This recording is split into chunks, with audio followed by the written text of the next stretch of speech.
it would have potentially tainted the prediction, so to speak. I've said this has been an insurance policy, and this is exactly why. So back in May, this was May 26th. This is before the giant run-up.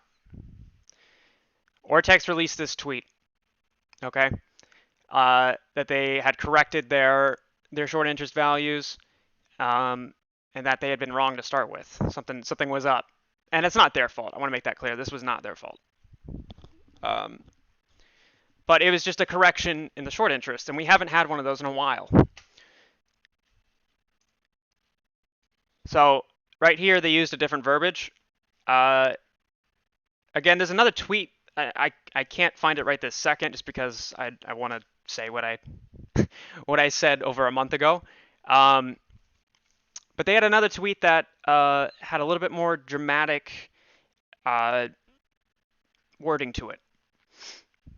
But this had struck me as being extremely odd when they did this, or rather when S&P, the data provider they use for short interest data, when this was said, it struck me very oddly, and I took a mental note of that without even realizing it.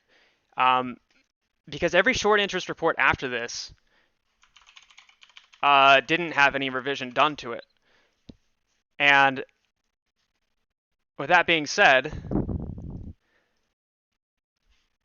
that is what created this. This is an ADFGX cipher. It was spawned in World War I, originally as the ADVFGX, I think, or ADFGXV. It's a super intriguing algorithm for encryption.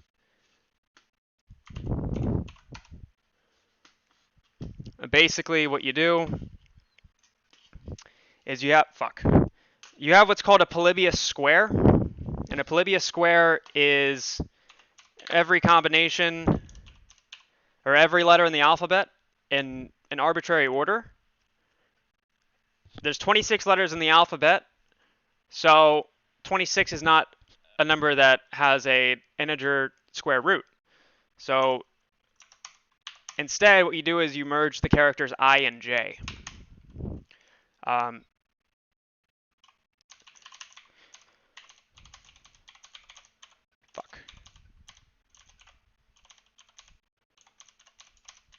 Right?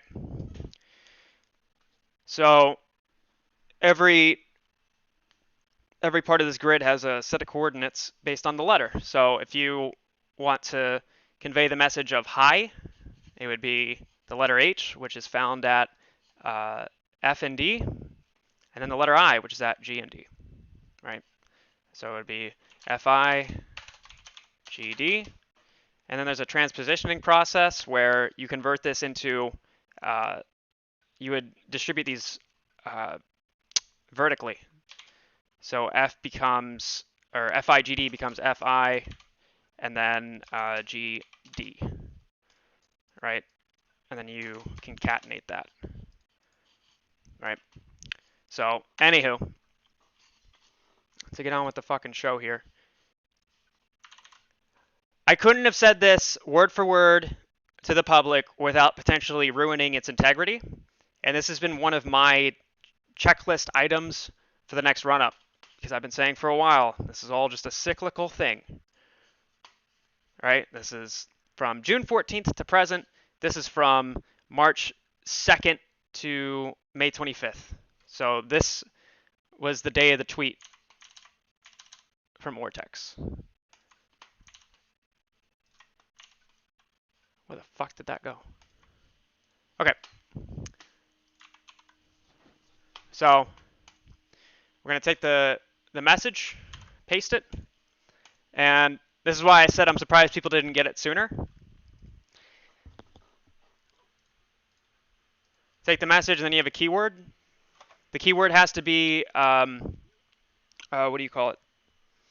All the letters have to be unique. You can't have any duplicate letters in the keyword. So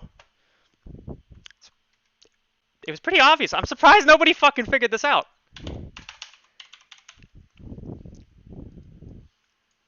This is the message. Ortex will announce the short interest is wrong, just as they have in the past.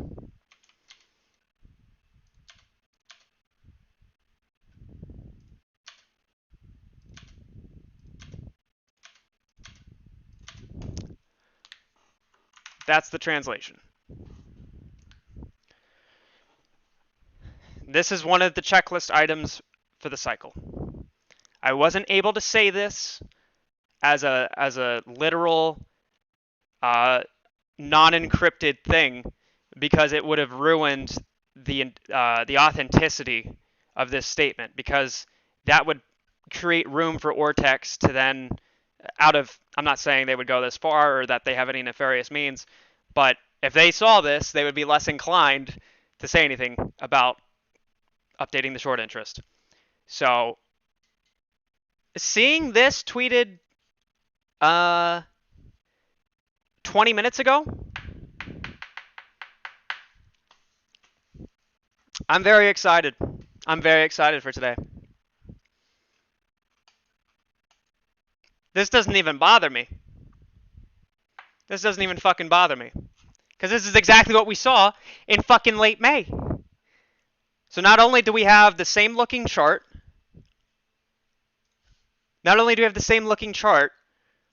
but the message that I put together of the short interest will be updated, just like they did in the past.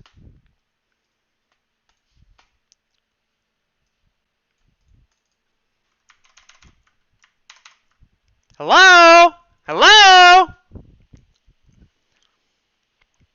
This is the cycle repeating. This is the cycle repeating.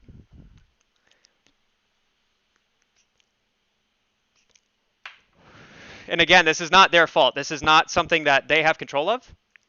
This is not in any way something that they can avoid.